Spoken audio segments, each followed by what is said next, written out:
secara umum merujuk kepada roh atau arwah yang meninggalkan badan setelah kematian. Banyak orang yang percaya bahwa setiap orang yang meninggal akan meninggalkan fisiknya di dunia dan menuju alam lain. Beberapa di antaranya bahkan percaya bahwa orang yang meninggal secara tragis, arwahnya akan mendiami tempat tersebut.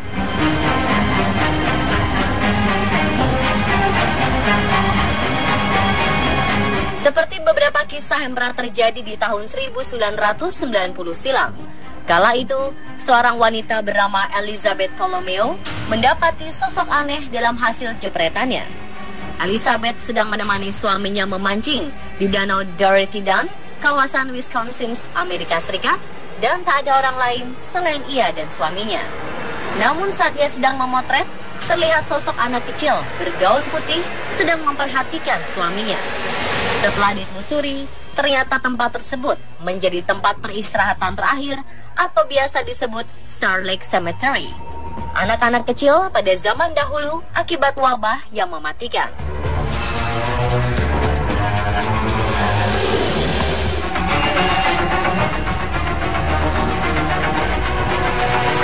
Penampakan serupa juga pernah terjadi di Lisbon Bar, Liverpool, Inggris. Rachel McEwen tak menyangka foto momen perayaan kesuksesannya di Lisbon Bar, Liverpool, Inggris akan menjadi viral di media karena ada sosok misterius di dalamnya. Awalnya ia tak menyadari ada kejanggalan pada foto tersebut. Namun setelah dilihat lebih jauh, ternyata ada wajah seorang wanita yang sedang tersenyum ke arah kamera. Wajah wanita tidak dikenal itu tiba-tiba muncul di antara wajah teman-teman Rachel. Dilansir dari laman Mirror, di Lisbon Bar memang ada dua hantu yang kerap muncul dan sering menampakkan diri, yaitu hantu wanita tidak dikenal dan hantu pemilik The Lisbon, Sir Archibald Totten Salvage, yang meninggal di tahun 1928.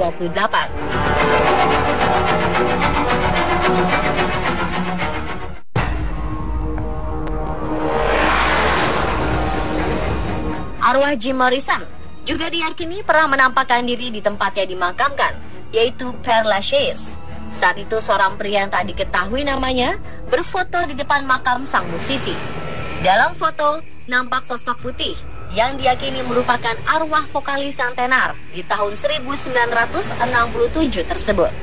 Penyebab kematian penyanyi sekaligus pencipta lagu ini masih menjadi teka-teki, sama seperti penampakan di pemakamannya. Benarkah itu Jim Morrison? Cerita mengenai fenomena penampakan hantu telah ada sejak lama dan terus menarik perhatian banyak orang. Kemunculan penampakan hantu merupakan hal yang tidak dapat dijelaskan oleh banyak orang. Namun ada segelintir orang yang mengklaim mampu menjelaskan hal tersebut secara ilmiah. Lalu, benarkah hantu itu ada? Selama bertahun-tahun, seorang ilmuwan saraf asal Kanada bernama Michael Presinger mempelajari tentang efek elektromagnetik terhadap persepsi manusia terhadap hantu. Hal tersebut dilakukan dengan anggapan dasar tentang apa yang memunculkan ladang magnetik, menganalisa yang tak terlihat secara kasat mata, serta apa yang membuat seseorang merasakan hal tersebut sebagai kehadiran hantu.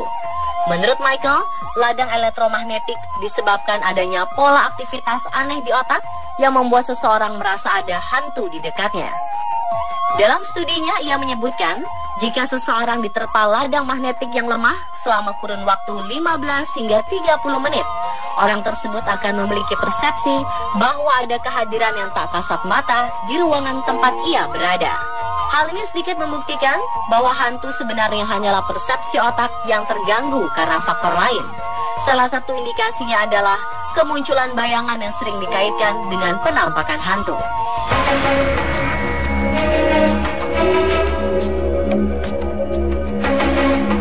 Pernahkah Anda mencoba memainkan jelangkung atau Ouija dan mendapati diri Anda dikontrol oleh makhluk halus ketika menggerakkan boneka atau papannya? Jika iya, berarti Anda telah menjadi korban efek idiomotor. Efek yang ditemukan oleh Michael Faraday, seorang ahli fisika di bidang kelistrikan dan dinamo. Efek idiomotor diketahui mempengaruhi pola gerakan tangan akibat kontraksi otot yang dipengaruhi oleh stimulus di otak.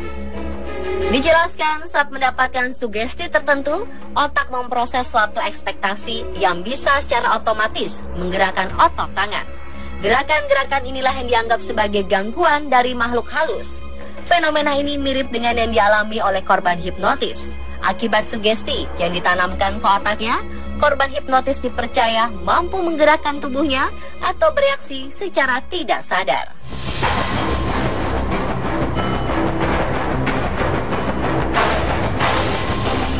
Di tahun 1921, seorang ophthalmologist William Wilmer mempublikasikan penelitiannya di American Journal of Ophthalmology tentang keterkaitan rumah yang dianggap berhantu dengan gas karbon monoksida. Ia bercerita ada sebuah keluarga berinisial H yang sering mendengar suara pintu terbuka sendiri, perabotan yang bergeser, dan langkah kaki orang di sebuah ruangan kosong. Pada malam hari, salah satu anggota keluarga terbangun dan melihat sosok pria dan wanita berdiri memperhatikan sebelum akhirnya hilang. Tanaman di rumah itu pun kian lama layu dan mati. Apakah itu adalah gangguan hantu? Setelah diselidiki, ternyata barulah diketahui bahwa telah terjadi kebocoran perapian di rumah tersebut. Perapian yang seharusnya membuang residu asap ke cerobong namun berbalik ke dalam rumah. Berdasarkan penelitian, gas karbon monoksida mampu diserap lebih baik oleh tubuh manusia dibandingkan oksigen yang sangat dibutuhkan oleh tubuh dan otak. Keracunan gas ini dapat membuat seseorang lemas seketika, sesak nafas, pusing, berhalusinasi, hingga kematian. Ini juga terjadi di tahun 2005 pada seorang wanita yang tak diketahui namanya. Ia berhalusinasi saat mandi ada sosok hantu yang memperhatikannya. Ternyata wanita tersebut keracunan gas karbon monoksida yang berasal dari alat air panas yang rusak.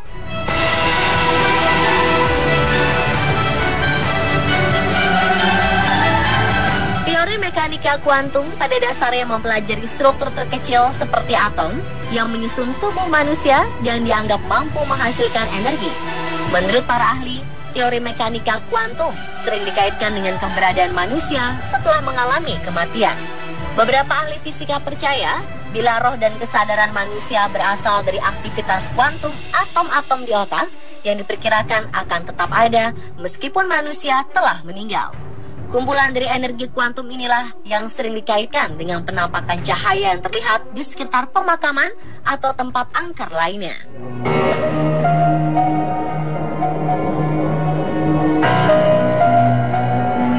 Kemunculan hantu itu pun terkadang dikaitkan dengan waktu yang dianggap keramat, seperti pukul 12 malam dan pukul 3 dini hari.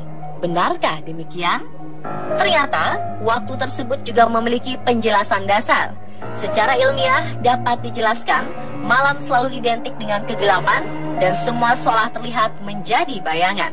Selain itu, pukul 12 malam merupakan saat bergantinya hari dan waktu di mana emosi manusia berada pada titik nol. Jadi, kesan misteri pukul 12 malam ini terbentuk karena sugesti menyeramkan dan keadaan emosi yang rendah. Sedangkan pukul 3 dini hari merupakan jam ketika manusia berada di puncak tidurnya, yaitu bermimpi, atau secara psikologis disebut rapid eye movement. Bagi sebagian orang yang memiliki kebiasaan tidur larut malam, otak akan memproses lingkungan yang berbeda. Karena kekuatannya menurun, namun tubuh dipaksakan untuk terus terjaga. Ketika tidur, tubuh dapat merasakan beberapa hal aneh, seperti tidak mampu menggerakkan tangan dan kaki, ketidakmampuan berbicara, tekanan di dada, reaksi panik, halusinasi penglihatan dan suara, serta perasaan. Jadi, sebenarnya kekuatan pikiran sendirilah yang menciptakan hantu tersebut muncul. Pada kesimpulannya, sebuah penelitian di Swiss membuktikan bahwa hantu tidak nyata dan hanyalah ilusi yang diciptakan manusia semata.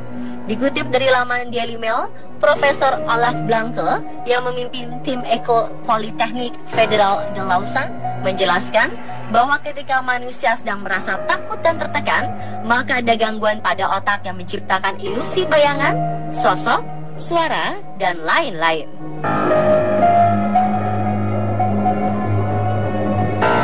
Dan pemirsa, itulah penjelasan benarkah hantu itu ada versi on the spot.